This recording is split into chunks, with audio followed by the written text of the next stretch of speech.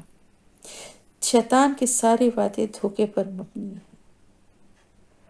تو اس خود اپنی تو اس کو پتہ ہے کہ اللہ کا خوف ہے اس کے دل میں، اس کو معلوم ہے اللہ کے اختیارات، اللہ کی قدرت، لیکن لوگوں کو بھلا دیتا ہے وقتی طور پہ، اور لوگ اس کے جال میں آ کے اسی کے راستے پہ چلنا شروع کر دیتے ہیں. جب یقول المنافقون، جب کہہ رہے تھے منافق، والذین، اور وہ لوگ، فی قلوبہم، جن کے دلوں میں مرض، بیماری تھی، غرہ، دھوکے میں ڈال دیا، ہاولائی، ان لوگوں کو، دینہم، ان کے دین نے، ومن، اور جو کوئی توکل کرے گا، اللہ، اللہ پر، فإنہ، تو بے شک، اللہ تعالیٰ، عزیز، زبردست ہے، حکیم، خوب حکمت والا ہے. تو اللہ تعالیٰ فرما رہا ہے کہ وہ لوگ جو کہ منافق تھے، اور وہ لوگ جن کے دلوں میں بیماری تھی، وہ کون لوگ تھے؟ وہ کمزور ایمان والے لوگ تھے. یعنی ایمان تو تھا لیکن ساتھ ہی ساتھ دل میں وسوسے اور تھوڑی شک و شبے، یا اتنا حوصلہ اور ہمت نہیں تھا، لیکن ایمان تھا. اور منافق تو وہ تھے جن کے دل ایمان سے خالی تھے نا. تو ان کو ان کے دین نے ان کو دھوکے میں ڈالا ہوا ہے. یعنی مدینہ کے منافقین اور وہ سب لوگ جو دنیا میں کھو چکے تھے، دنیا کے معاملات میں اپنے آپ کو انہوں نے لگایا ہوا تھا، الجھایا ہوا تھا دین کے باوجود، اور خدا سے غفلت کے مرض میں گرفتار تھے. یعنی یہ بیماری تھی ان کی. تو وہ جب یہ دیکھا انہوں نے کہ مسلمانوں کی مٹھی بھر تعداد، بے سر و سامانی، اور اتنے بڑے لشکر سے ٹکر لینے کے لیے جا رہے ہیں، تو وہ آپس میں کیا کہتے تھے، یہ لوگ اپنے دینی جوش میں دیوانے ہو گئے. اس مارکے میں تو ان کی تباہی یقینی ہے، لیکن اللہ کے رسول نے کچھ ایسا جادو ان پر کیا ہوا ہے کہ ان کی عقلیں جو ہیں وہ خبت ہو گئی ہیں، اور یہ موت کو دیکھتے ہوئے بھی اس کے میں کودے جا رہے ہیں. تو وہ کہتے تھے کہ ان کو تو ان کے دین نے مغرور بنا دیا ہے، یہ اپنے آپ کو کوئی بڑی چیز سمجھتے ہیں. جبکہ کیا تھا کہ وہ یہ سمجھتے تھے کہ یہ بڑی بیوقوفی کی بات ہے ان کے لیے. بغیر ساز و سامان کے، بغیر تیاری، اتنی کوئی خاص تیاری کے اتنے بڑے لشکر سے مقابلے کے لیے نکل آئے. تو اللہ تعالیٰ فرما رہا ہے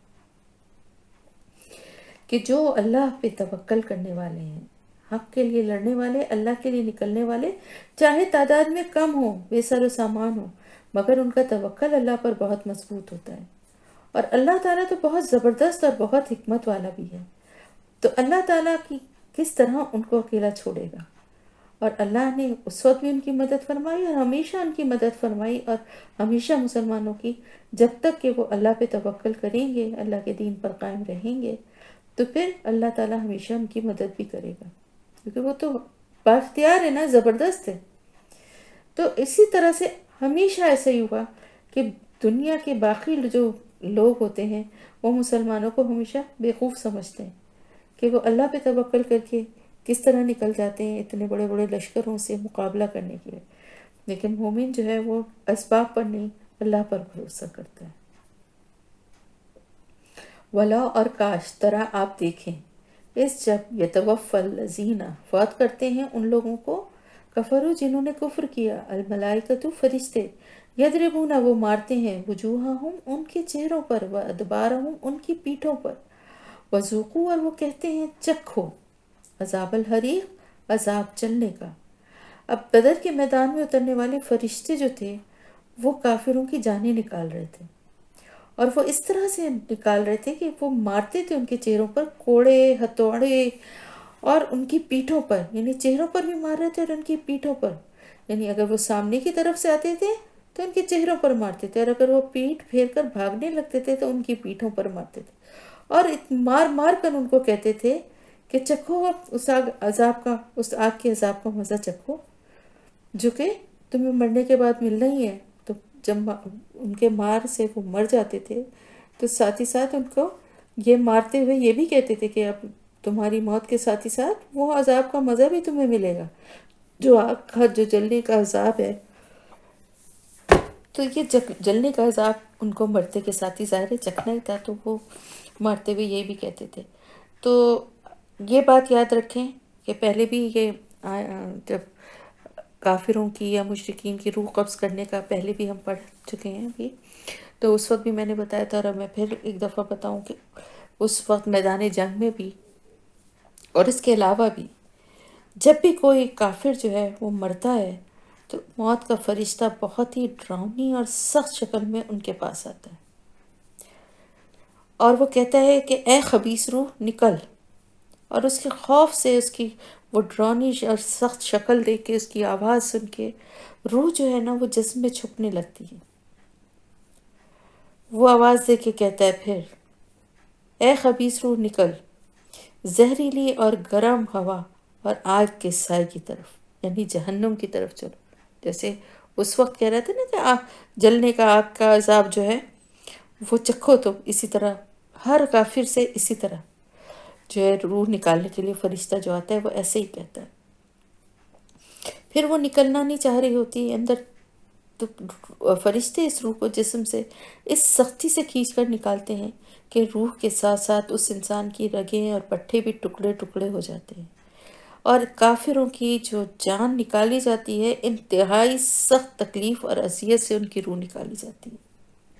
تو میدان بدر میں بھی جو لوگ مرے تھے وہ بہت ذلت کی موت مرے تھے، فرشتوں کے ہاتھوں انہوں نے اپنے چہروں اور پیٹھوں پر سخت مار کھائی تھی،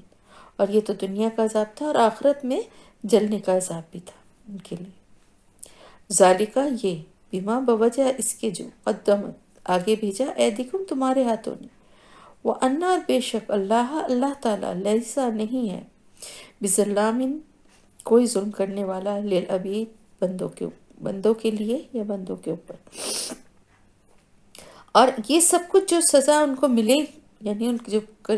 جو فرشتوں نے ان کو چہروں اور پیٹھوں پہ جو مارا ہے، اور جو جس طرح سے ان کو آخرت کی یا مرنے کے بعد کے بھی آگ کے عذاب کی، جہنم کی انہوں نے، یعنی مرنے کے بعد کافروں کی تو قبر بھی جہنم کا ایک گڑھا بن جاتی ہے نا،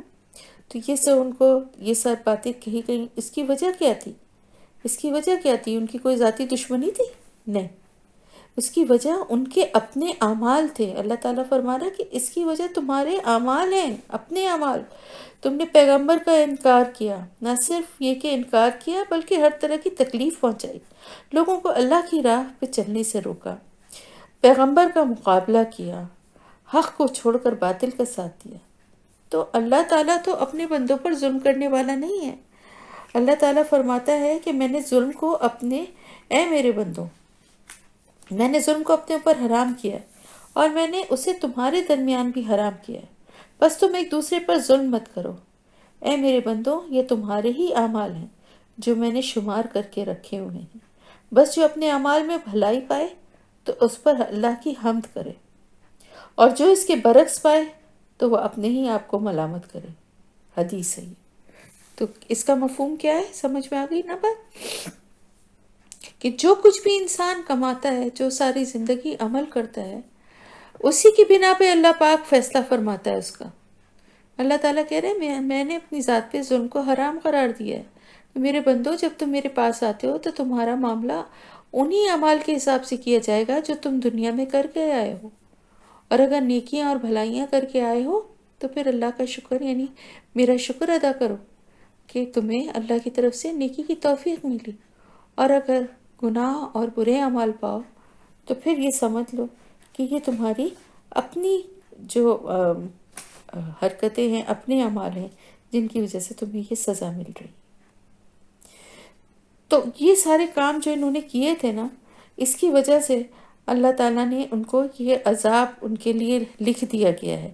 ورنہ اللہ پاک اپنے بندوں پر ظلم کرنے والا نہیں ہے، اللہ تو بڑا رحیم و کریم ہے، بڑا شفیق ہے، اپنے بندوں پہ بہت محبت کرنے والا ہے، لیکن بندے خود ہی کفر میں اور شرک میں مبتلا ہو کر اپنی جانوں پر ظلم کرتے ہیں۔ کدابی مانند حالت، آل فرعون کی، والذین اور ان لوگوں کی، من قبلہم جو ان سے پہلے تھے، کفروا انہوں نے کفر کیا، بھی آیات اللہ کی آیات کا، فأخذہم پھر پکڑ لیا انہیں اللہ نے، بذنوبہم بوجہ ان کے گناہوں کے، ان اللہ بے شک اللہ تعالیٰ قوی بہت قوت والا ہے، شدید العقاب سخت سزا دینے والا ہے۔ تو اللہ تعالیٰ فرما رہا ہے کدابی آل فرعون، یعنی ان کی حالت ویسی ہی ہے جیسے کہ آل فرعون کی تھی، ان کے ساتھ وہی معاملہ ہو رہا ہے جو کہ آل فرعون کا تھا، والذین اور وہ لوگ جو ان سے پہلے تھے، یعنی ان سے پہلے کی بھی جو قومیں تھیں، کون کون سی قومیں تھیں؟ حضرت نوح علیہ السلام کی قوم تھی، قوم عاد تھی، قوم سمود تھی، حضرت لوط علیہ السلام کی قوم تھی، کئی قومیں تھی نا جن کا ہم پڑھ چکے ہیں کہ کس طرح سے ان پر عذاب آیا۔ ان سب کے بارے میں اللہ تعالیٰ فرما رہا ہے کہ جیسے آل فرعون اور وہ سب لوگ اس سے پہلے جو نافرمانی کرتے رہے، اللہ کے احکامات کو، اللہ کی آیات کو جھٹلاتے رہے، رسول کو کی نافرمانی کرتے رہے، ان کو تنگ کرتے رہے، ان کو تکذیب کر کے ہر طرح سے ان کو پریشان کرتے رہے، ان سب کا جو حال تھا نا، وہی حال اس وقت ان کا ہے، بالکل وہی حال وہی ان کے ساتھ بھی ہو رہا ہے۔ وہ بھی اپنے پیچھے، آل فرعون بھی اپنے پیچھے کیا کچھ چھوڑ کر آئے تھے، اپنے گھر، جمی جمائی، اپنی دنیا، چشمے، باغات، راحتیں، عیش و آرام، سب کچھ چھوڑ کر نکلے تھے نا۔ اسی طرح اہل مکہ بھی اپنا گھر، اپنی جائیدادیں، سب کچھ چھوڑ کے جنگ کے لیے نکل آئے تھے۔ تو فرعون کی طرح میدان جنگ میں جس طرح فرعون کا انجام ہوا تھا کہ وہ کس طرح غارت ہوا تھا، اسی طرح میدان جنگ میں یہ بھی ذلیل و رسوا ہوئے۔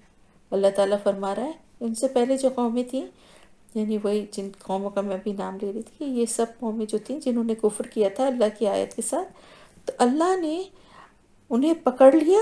بوجہ ان کے گناہوں کے یعنی ان کے گناہوں کی وجہ سے پکڑا گیا ہے، ویسے نہیں پکڑا کسی کو بلا وجہ پکڑ لیا، ان کے ہی اپنے گناہوں کی وجہ سے ان کو پکڑ لیا گیا، اور ان کی تمام دنیا کی جو نعمتیں ان کو عطا کی گئی تھیں وہ دھری کی دھری رہ گئیں۔ بے شک اللہ تعالیٰ جو ہے وہ بہت قوت والا ہے اور سخت سزا دینے والا ہے۔ تو جس طرح وہ اپنے گناہوں کی وجہ سے اللہ کی پکڑ میں آئے تھے، اسی طرح اہل مکہ بھی اپنے گناہوں کی وجہ سے سال کو پہنچے۔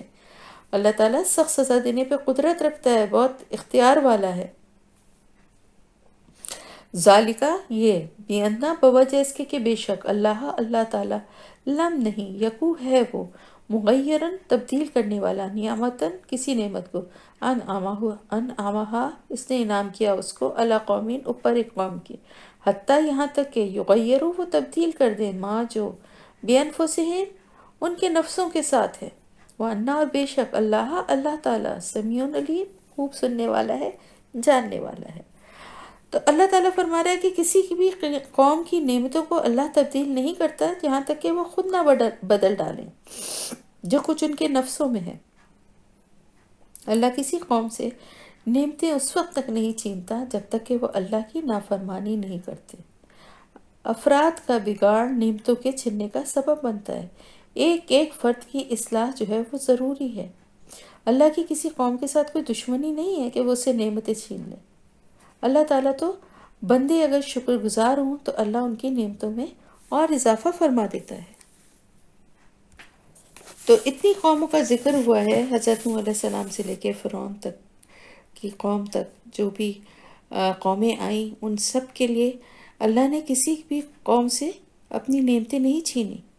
اس وقت تک کہ جب تک کہ انہوں نے ہدایت کی راہ کو چھوڑ کر گمراہی اختیار نہیں کی اور اس پہ پھر ڈٹے رہے، اس پہ ڈٹائی بھی اختیار کی، کسی طرح سے اللہ کے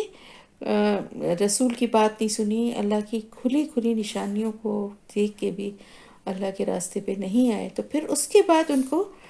سزا دی گئی، ان سے اللہ نے اپنی نعمتیں بھی چھین لی اور وہ خود بھی تباہ و برباد ہو گئے۔ اللہ تعالیٰ تو سب کچھ سننے والا اور جاننے والا ہے، اور وہ جب سب کے دلوں کے بھید بھی جانتا ہے، سب کچھ سنتا ہے، سب کی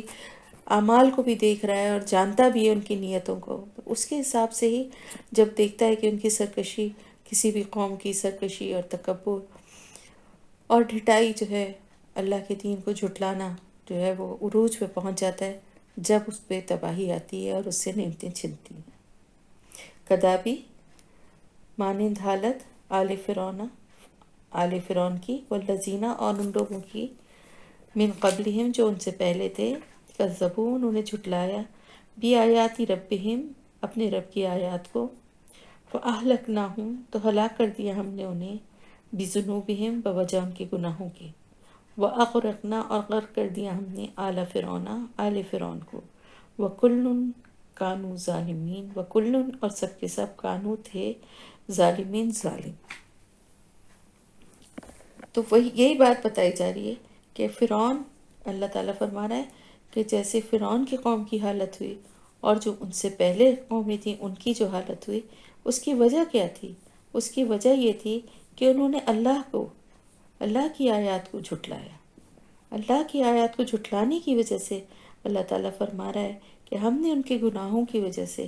ان کو یہ سزا ملی، اور پھر آل فرعون کو غرق کر دیا ہم نے۔ ہم بہت تفصیل سے پچھلے آیات میں پڑھ بھی چکے نا، کس طرح سے یہ ہوا تھا، بار بار اللہ کی طرف سے نشانیاں آتی رہیں اور وہ ہر دفعہ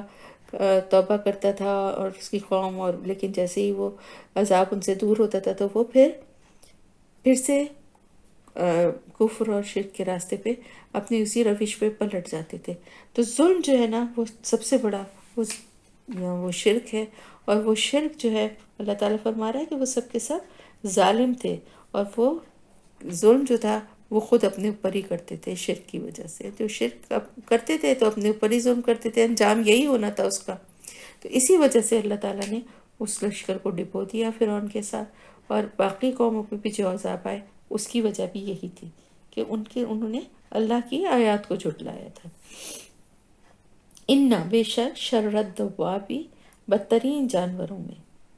عند اللہ اللہ کے نزدیک، الذین وہ لوگ، کفروا جنہوں نے کفر کیا، فہم پس وہ لا یؤمنون نہیں وہ ایمان لائیں گے۔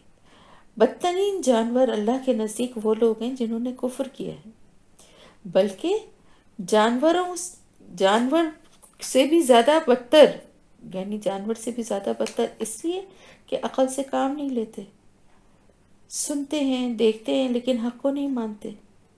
جانوروں کو تو اللہ نے یہ صلاحیتیں دی ہی نہیں ہے نا، عقل و شعور بھی نہیں ہے،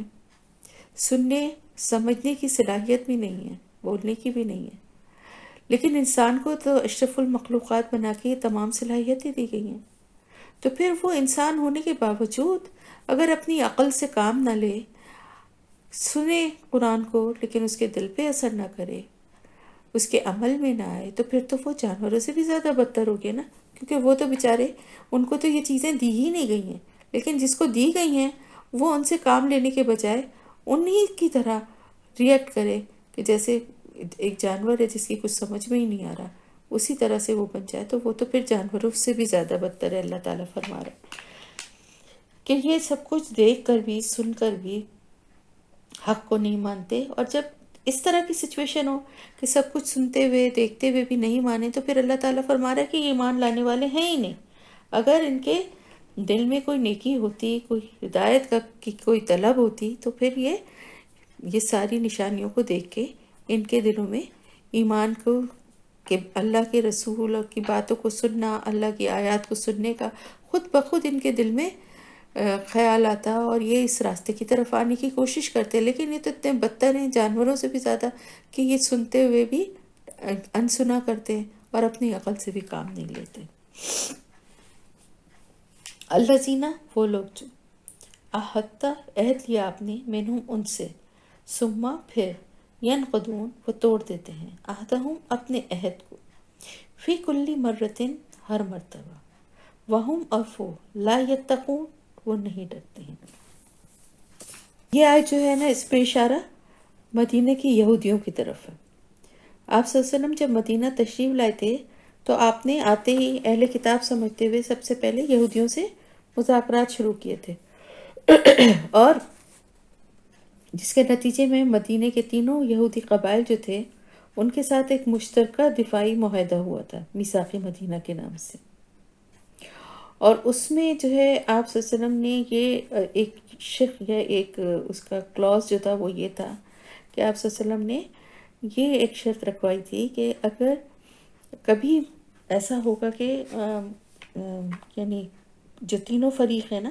یعنی مسلمان جو مہاجر آئے تھے اور یہودی اور جو مدینہ کے اوس اور خزرج جو قبائل تھے، یہ تین گروپ تھے۔ تو اس میں ایک شرط یہ تھی کہ مدینہ پر اگر کوئی حملہ کرے گا تو اہل مدینہ سارے مل کر اس کا مقابلہ کریں گے، یعنی کسی سے بھی اگر کوئی جنگ ہوگی، یہودیوں سے ہوگی یا مسلمانوں سے ہوگی یا مدینہ کے رہنے والے جو ہیں ان سے ہوگی، مطلب تینوں میں سے کسی، تو آپس میں جو ہے نا سب مل کے اس کا ساتھ دیں گے، اس کے مطلب اس کی مدد کریں گے۔ لیکن ہوا کیا کہ یہودیوں نے جب کبھی بھی مدد کا موقع آیا تو اس عہد کو توڑ ڈالا۔ اللہ تعالیٰ فرما رہا ہے کہ وہ عہد کو توڑتے ہیں، دھوکہ دیتے ہیں اور اللہ سے ڈرتے بھی نہیں، لا یتقون، وہ ڈرتے بھی نہیں۔ بارہا ایسا کیا انہوں نے، بار بار ایسا ہوا، اور ایسا نہیں تھا کہ ایک ہی دفعہ ایسا کیا، انہوں نے ہر مشکل مرحلے پر اس معاہدے کا انہوں نے پاس نہ کیا۔ ایک طرف تو وہ خفیہ طور پر مسلمانوں کے خلاف سازشیں کرتے رہتے تھے، اس سے بھی پاس نہیں آتے تھے، دوسری طرف یہ کہ وہ دشمنوں کے ساتھ ساز باز کرتے تھے، اور مختلف غزوات کے موقع پہ، خاص طور سے غزوہ احزاب کے انتہائی نازک موقع پر قریش کو خفیہ طور پر پیغام بھجوائے تھے کہ آپ لوگ باہر سے شہر پر حملہ کریں، ہم اندر سے آپ کی مدد کریں گے۔ دیکھیں تو ان کے بارے میں یہ کہا جا رہا ہے کہ، اور اس وقت بھی